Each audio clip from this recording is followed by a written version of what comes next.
Pessoal, bom dia. Meu nome é Luciano Marcos Cury, eu sou professor do IFTM Campus Uberaba e aqui na disciplina de licenciatura em Educação Profissional e Tecnológica eu vou lecionar para vocês a disciplina Educação Profissional e Tecnológica.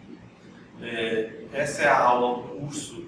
Essa aula tem dois momentos. No primeiro momento eu vou explicar como o curso foi organizado e no segundo momento eu vou explicar alguns conteúdos necessários para a compreensão do conteúdo. Tá bom? Vamos lá então.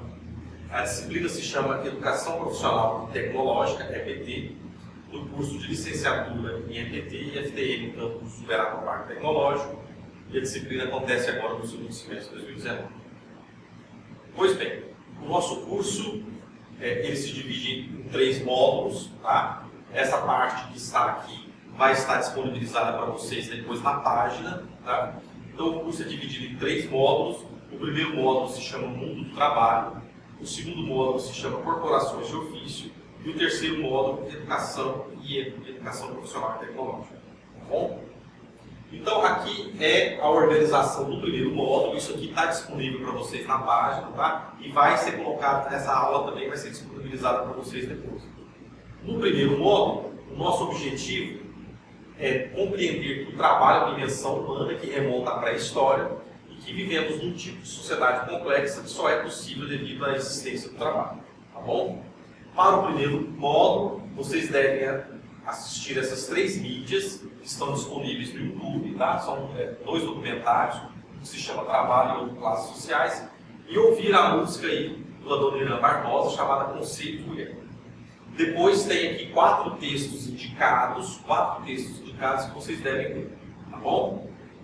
No segundo módulo, que se chama Corporações de Ofício, tá? Esse módulo tem como objetivo compreender que no final da Idade Média, o surgimento das corporações de ofício, que era um tipo de guilda nas cidades medievais, representou a estruturação da produção artesanal e do respectivo aprendizagem de cada ofício. Então as corporações de ofício foram uma etapa importante na precursora da EPT. No Brasil, ainda que com diferenciações, tal processo também ocorreu. As corporações de ofício foram antecessoras históricas da educação profissional. Okay? Então, no texto do módulo 2, vocês vão ter 2 textos para poderem ler. Tá? Um que fala sobre as corporações de ofício no Brasil e um que fala sobre os sentidos do trabalho na produção artesanal.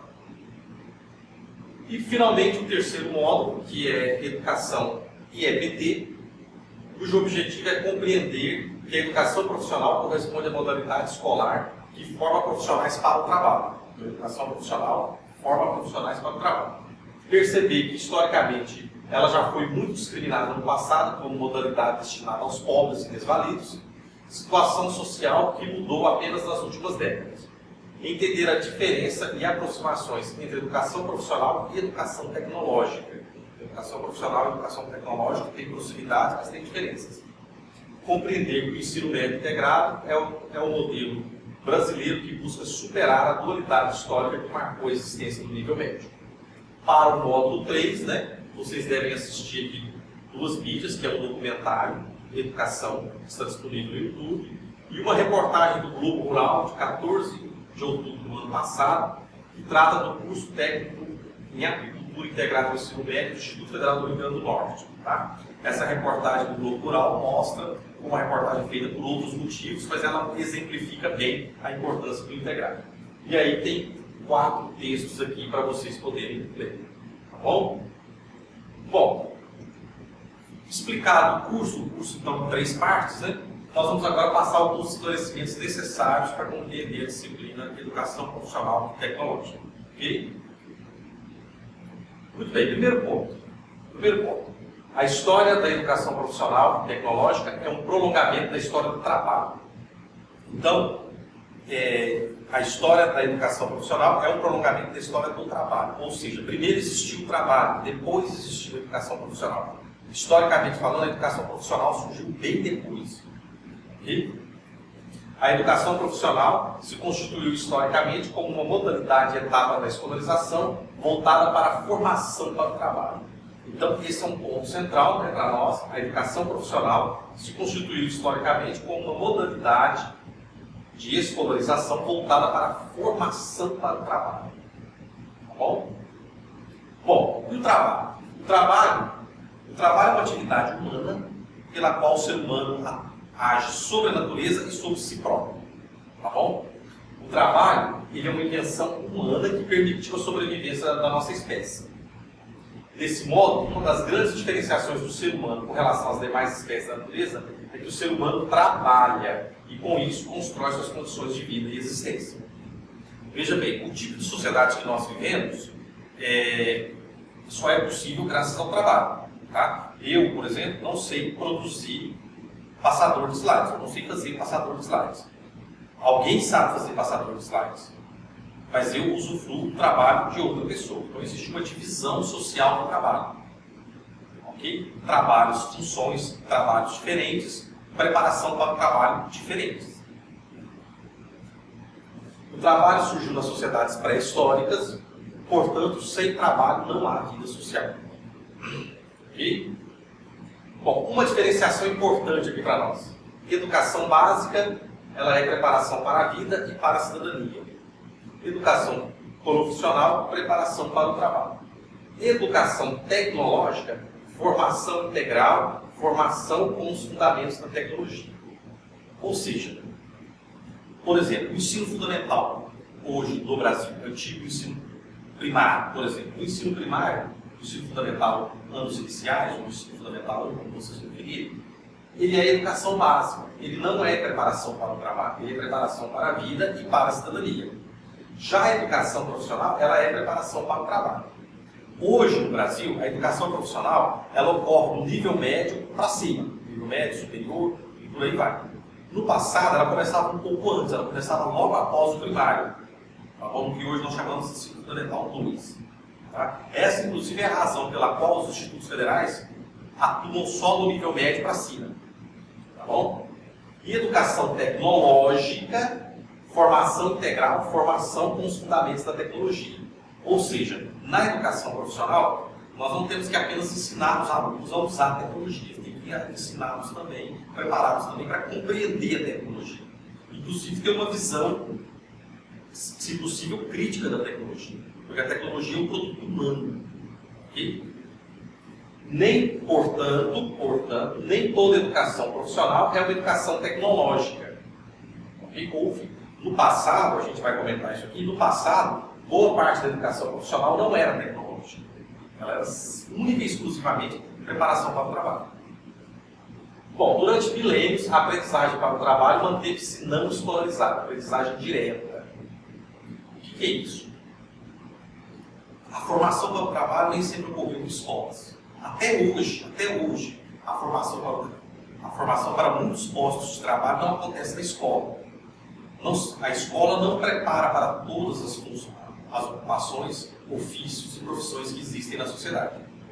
Certo? Então, por exemplo, pedreiro, servente de pedreiro e outros profissionais que atuam, por exemplo, na construção civil, muitos deles não são escolarizados, eles não aprendem o seu trabalho de maneira escolar. Tá bom? Mas muitas profissões, ofícios e ocupações hoje têm a sua formação na escola. Até o século, isso de aprendizagem direta para o trabalho. O que é aprendizagem direta para o trabalho? É quando você aprende a trabalhar, a exercer determinado ofício, função ou ocupação direto no local de trabalho. Tá bom? Isso é aprendizagem direta. Até o século XII, a aprendizagem para o trabalho era realizada predominantemente e diretamente nos campos, oficinas e demais locais de elaboração, locais de trabalho. Não existia escolas para a formação de profissionais. Tá bom? Foi também durante a chamada Baixa Idade Média que surgiu outra experiência de formação profissional, as corporações de ofício. Estas eram destinadas à formação popular. Então, o que são as corporações de ofício? As corporações de ofício surgiram no final da Idade Média, na mesma época que surgiram as universidades. As universidades para formar quadros da elite e as corporações de ofício para formar quadros populares, funções populares. E aí, os historiadores dividem que as corporações de ofício trabalhavam as artes mecânicas e as universidades as artes liberais. Tá? As corporações de ofício não eram escolas, vou explicar aqui, elas eram uma instituição de um tipo diferente, mas elas foram precursoras da educação profissional. As corporações de ofício, então, não eram escolas, elas eram uma instituição social que reunia num único espaço produção mercantil e aprendizagem. Era o chamado artesanato. E esse artesanato geralmente a gente escreve com A maiúsculo para diferenciar do artesanato convencional que conhecemos. As corporações de ofício existiram durante mais de 8 séculos, do 12 até o 19. As corporações de ofício eram local de produção e local de aprendizagem no mesmo local. Então, o que era o artesanato? O artesanato era uma oficina onde havia produção e aprendizagem, tudo junto, coordenado pelo mestre. Mestre de ofício ou mestre da coordenação. Tá? Portanto, nas corporações de ofício, aprendiam-se as chamadas artes mecânicas, voltadas para o trabalho manual. E nas universidades, as artes liberais, voltadas para o trabalho intelectual. Essa divisão entre trabalho manual e trabalho intelectual, ela marca a história ocidental desde a Grécia Antiga. Então, nas corporações de ofício, a gente tinha as artes mecânicas, trabalho manual, e nas universidades, a gente tinha as artes liberais ou trabalho intelectual. Tá bom? Durante a Baixa Idade Média e na época moderna, as corporações de ofício eram onde se aprendiam os mais diversos ofícios. Quais eram esses ofícios? Por exemplo, pedreiros, sapateiros, funileiros, vidraceiros, ferreiros, escultores, pintores e por aí vai. Tá? Uma corporação importante, né, eram os padeiros, por exemplo, a corporação dos padeiros, onde aprendia-se a fazer pão. Tá? As corporações de ofício se dividiam em 3 graus ou funções. Que era o mestre, que era o responsável pela oficina, pela corporação, o companheiro, que era aquele que estava prestes a se tornar mestre, e o aprendiz, que era o iniciante. Muito bem. Então, os jovens e adolescentes eram levados para as corporações de ofício, eles eram admitidos nas corporações de ofício, e eles passavam a conviver com o mestre para poder aprender o ofício. Era chamada... Os pais levavam os filhos para aprender o ofício. Havia pais que pagavam, remuneravam o mestre para ensinar seu filho. E tinham pais que eram muito pobres, não tinham dinheiro para remunerar o mestre, aí o filho trabalhava em troca da aprendizagem. E era assim que funcionava. E o que levou as corporações de ofício ao fim, ao declínio e posterior extinção? Porque as corporações de ofício já não existem mais. Tá? Elas acabaram, foram a extinção no século XIX. O que levou elas ao fim? O que levou elas ao fim foi o surgimento das manufaturas e, posteriormente, a Revolução Industrial. Tá bom? O que eram as manufaturas? As manufaturas eram oficinas que surgiram na Europa do século XVI até o século XVIII. Tá? Essas oficinas não eram comandadas pelos mestres de ofício, pelos mestres artesãos, elas eram comandadas por burgueses. E esses burgueses organizavam essas oficinas, que se tornaram cada vez maiores e cada vez mais produtivas, para poder produzir vários itens. A maior parte deles, inclusive, era vendida na América. Na América. E aí, o que acontece? Esses burgueses vão começar a organizar, paralelo às corporações de ofício, um outro sistema produtivo, que é o sistema das manufaturas. Tá? De uma maneira geral e um pouco esquemática, é possível dizer que a Revolução Industrial foi a introdução da maquinaria de máquinas nas oficinas de manufatura. Ok? Porque as oficinas de manufatura passaram a receber máquinas, porque na época das manufaturas, o sistema produtivo era organizado da mesma forma que nas corporações de ofício. A diferença é que elas eram empreendidas por burgueses e não pelo mestre artesão. Tá bom? Então, foi com a manufatura e a Revolução Industrial que as corporações de ofício chegaram ao fim. Tá? Só para destacar, nas corporações de ofício, você tinha lado a lado produção e aprendizagem. Então, os jovens iam para lá, eles produziam pão e aprendiam a fazer pão. Eles produziam sapato e aprendiam a fazer sapato. Os sapatos depois eram comercializados e isso ajudava a manter a oficina. E os jovens aprendiam. Então tinha mestre artesão que vivia do produto das vendas, e vivia do que recebia dos jovens aprendizes. Bom, segundo Celso Sulco da Fonseca, né, que é um estudioso brasileiro, ele diz para nós que em 1695 surgiu a primeira escola profissional do mundo na cidade alemã de Halle, por iniciativa de August Hermann Frank, destinada aos órfãos pobres da paróquia daquela cidade. Era chamada Escola dos Maltrapilhos de Halle. Então, o que acontece?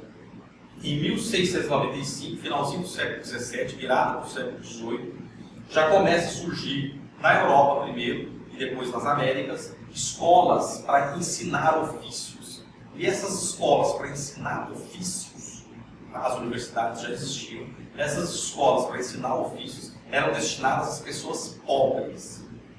E olha o nome, Escola dos Maltrapilhos. Então, eram destinadas aos órfãos pobres. Tá? Porque já que as corporações de ofício, de certa forma, carregavam um certo preconceito de trabalho manual, isso acaba sendo transmitido nas escolas de educação profissional. Tá bom? A partir do final do século XVIII, em todo o Ocidente, surgem várias escolas de aprendizado técnico e profissional.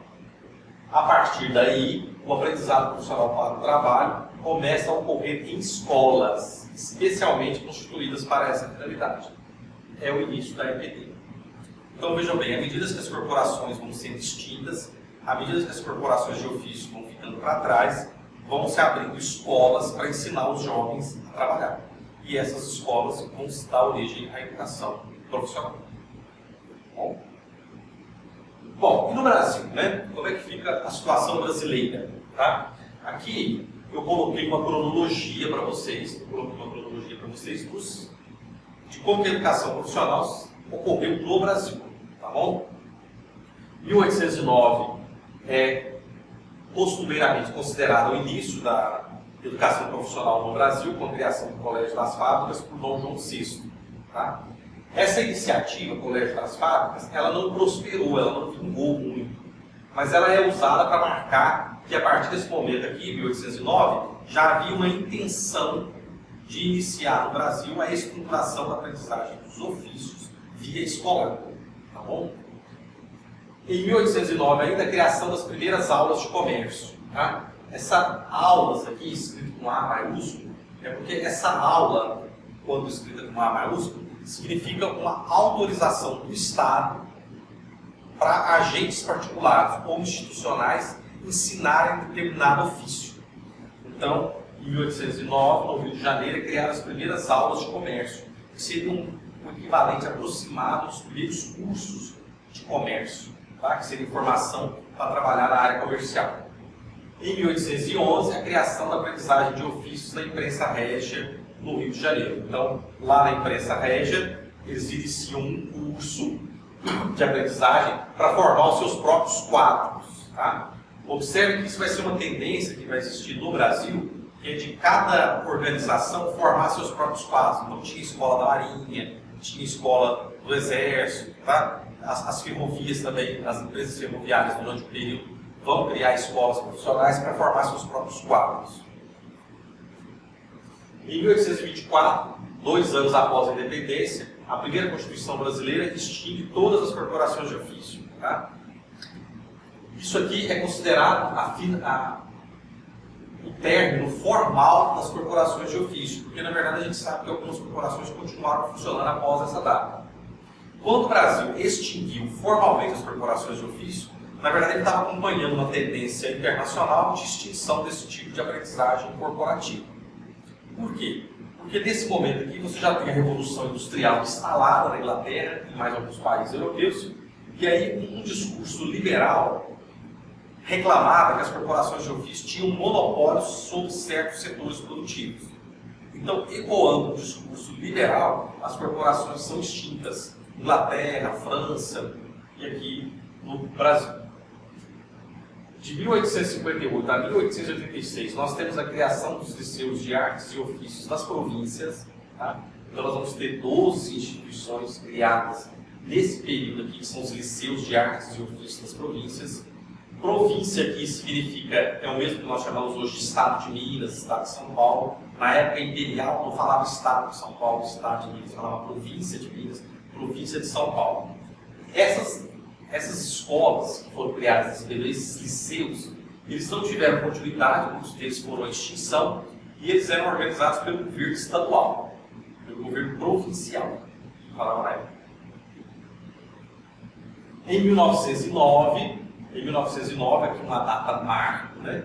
Se vocês, 100 anos depois, né? Voltando aqui, 100 anos depois da primeira iniciativa, das primeiras iniciativas, 100 anos depois, o presidente Nilo Peçanha cria 19 escolas de aprendizes e artigos em todo o Brasil.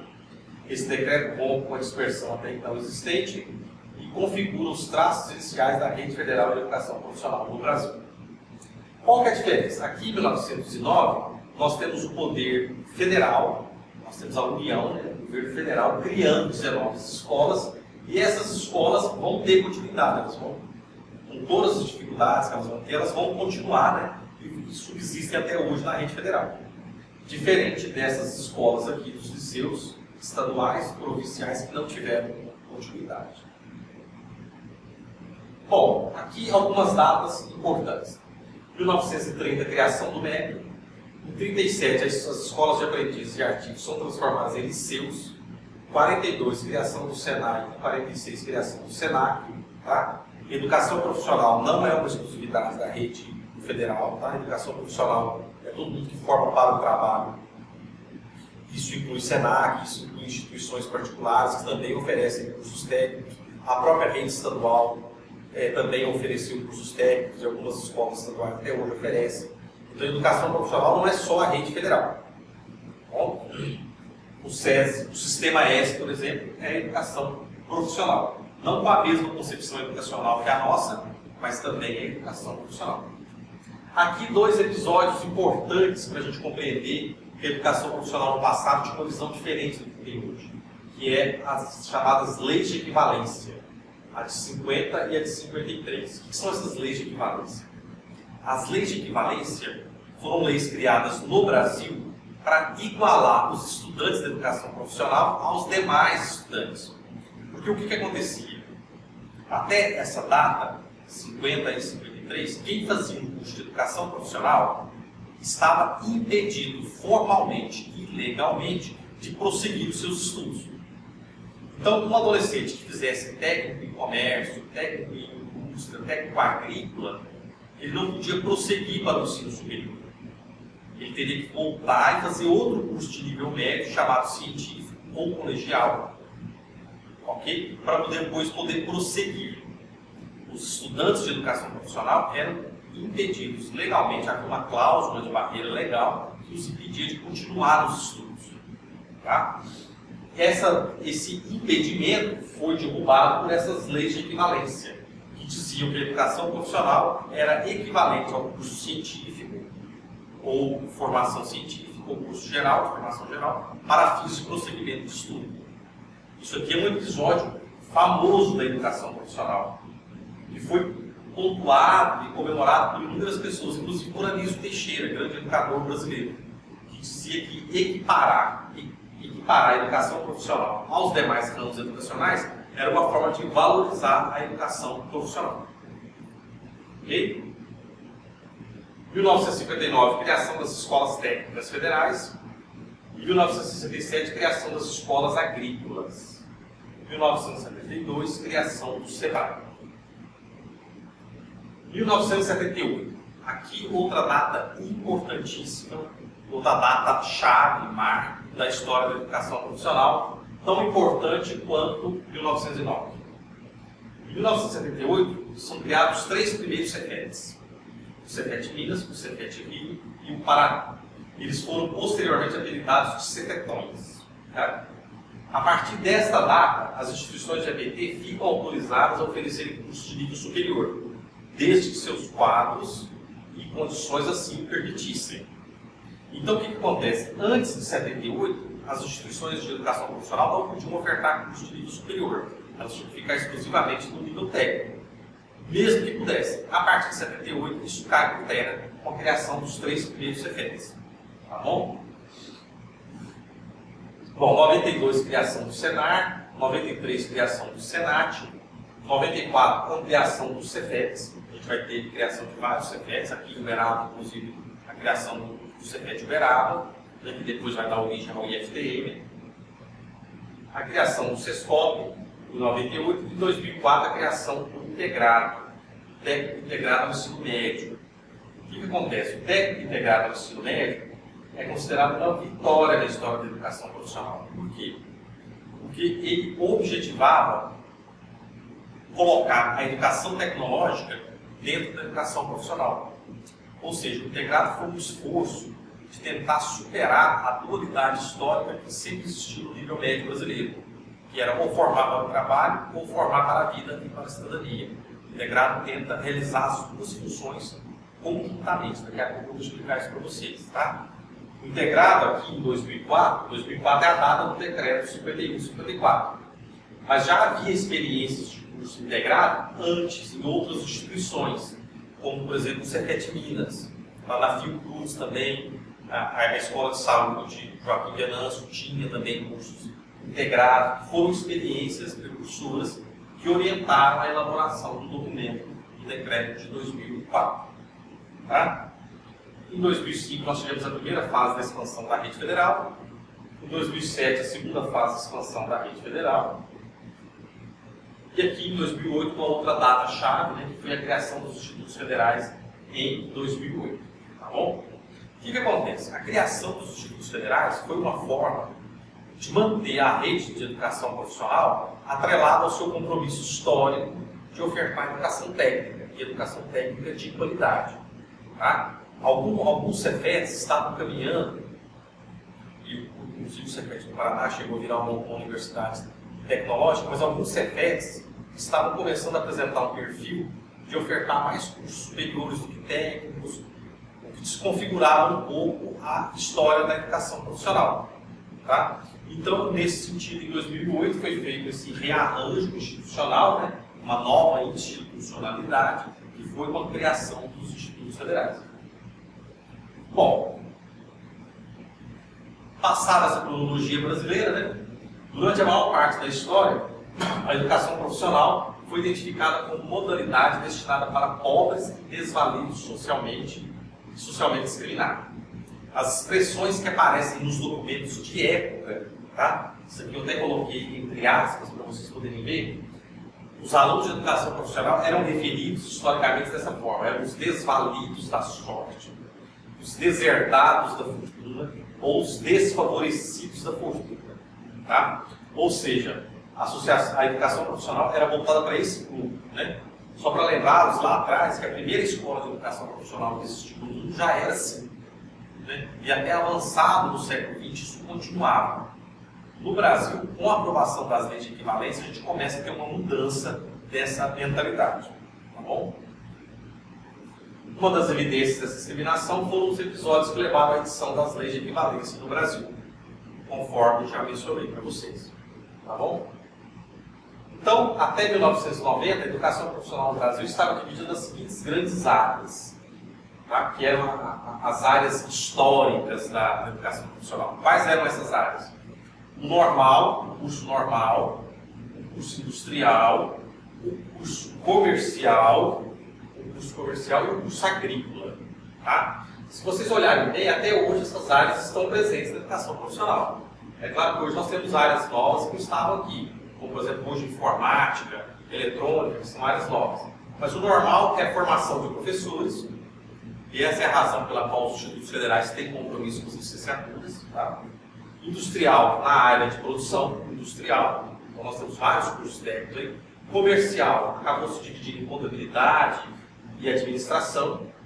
E agrícola, nós temos aí várias formações técnicas na área agrícola. Tá bom? Hoje nós temos o Catálogo Nacional de Cursos Técnicos disponibilizados pelo MEC, né, que mostra aí um amplo leque de formações técnicas, mas no passado, originalmente, havia apenas essas 4 áreas. Tá bom? Eram apenas esses 4 cursos. A partir de meados do século XX, a imagem social da educação profissional começa a mudar, principalmente devido a fatores de mercado que clamavam por mão de obra qualificada. Tá? À medida que o Brasil vai se industrializando ao longo do século XX, e à medida que a agricultura brasileira também vai se desenvolvendo no século XX, a demanda por mão de obra aumenta. E aí a necessidade de ter mais escolas profissionais, de ter uma formação mais qualificada na mão de obra também. Isso tudo vai atingir a educação profissional, né, que vai acompanhar essas mudanças. Desde o início da década de 90, a sociedade e o mercado têm demandado instituições de ensino mais versáteis e flexíveis. Os institutos federais e os Cefets são predominantemente voltados para a educação profissional. Então, as universidades e a educação profissional têm origens distintas e missões históricas distintas também. A educação profissional sempre foi voltada para os mais pobres, para trabalhadores, o que não impede, não quer dizer que ela esteja impedida de atender outros públicos, não é essa a questão, mas é essa a trajetória. Atualmente não há mais restrições à prática simultânea ou correlacionadas de ensino, pesquisa e extensão, porque no passado as escolas de educação profissional tinham restrições. Tá? Bom, e o integrado? Né? Ensino médio integrado ou técnico integrado ao ensino médio. Tá? O integrado reúne um único curso características da educação básica e da educação profissional. Tá bom? Portanto, ele não é apenas formação para o trabalho, também não é apenas formação básica para a cidadania e para a vida. No caso do integrado, ele também deve preparar para a continuidade dos estudos da etapa escolar posterior, que é o ensino superior. Portanto, o integrado, ele almeja ser uma educação tecnológica. Portanto, ele tem 3 funções e obrigações. Quais são elas? Ensino médio integrado, preparação para a vida e para a cidadania, porque ele está dentro da educação básica. Ele é preparação para o trabalho, porque ele é uma modalidade da educação profissional. E ele é preparação para a continuidade dos estudos, correto? Porque o aluno está no nível médio e depois ele pode prosseguir para o ensino superior. Isso quer dizer, gente, que o ensino médio integrado tem que cumprir esses 3 objetivos. O curso tem que cumprir esses 3 objetivos. E, preferencialmente, seus professores devem ter um olhar voltado para o cumprimento desses 3 objetivos. É claro que um professor ou outro pode estar mais voltado para o cumprimento de um determinado objetivo. Tá? Por exemplo, os professores da área técnica tendem a estar mais focados na preparação para o trabalho. Os professores da área básica tendem a estar mais voltados para a preparação para a vida e para a cidadania e para a continuidade dos estudos. Isso não tem problema algum, mas é importante que todos os professores se integrem na busca desses 3 objetivos. Porque o integrado, ele tem o objetivo de buscar superar o que aconteceu no passado. O que aconteceu no passado? A educação profissional, ela era sempre aquém das outras modalidades educacionais. Então, o estudante da educação profissional recebia uma formação simplificada. Portanto, o sentido e a identidade das instituições de educação profissional são foco na EPT, né? As nossas instituições têm foco na educação profissional, verticalização, que é o aproveitamento das nossas estruturas físicas e de recursos humanos para oferecer cursos verticalmente, ou seja, técnico, superior, especialização e mestrado, doutorado na mesma área. Né? Então, a instituição pode ter técnico em alimentos, superior em alimentos, mestrado em alimentos. Tá? Pode ter licenciatura, cursos de licenciatura, pode ter especialização em educação profissional e mestrado em educação. Tá? Estruturas pluricurriculares e multicampo, tá? Ou seja, uma mesma instituição pode ter vários campos e pode ter vários cursos, vários currículos, oferecer várias modalidades de curso dentro da mesma instituição. Foco nas demandas regionais e preferência pela pesquisa aplicada. Bom, é isso então. Eu agradeço a oportunidade. O curso é um curso centrado em leituras. As leituras já foram disponibilizadas para vocês.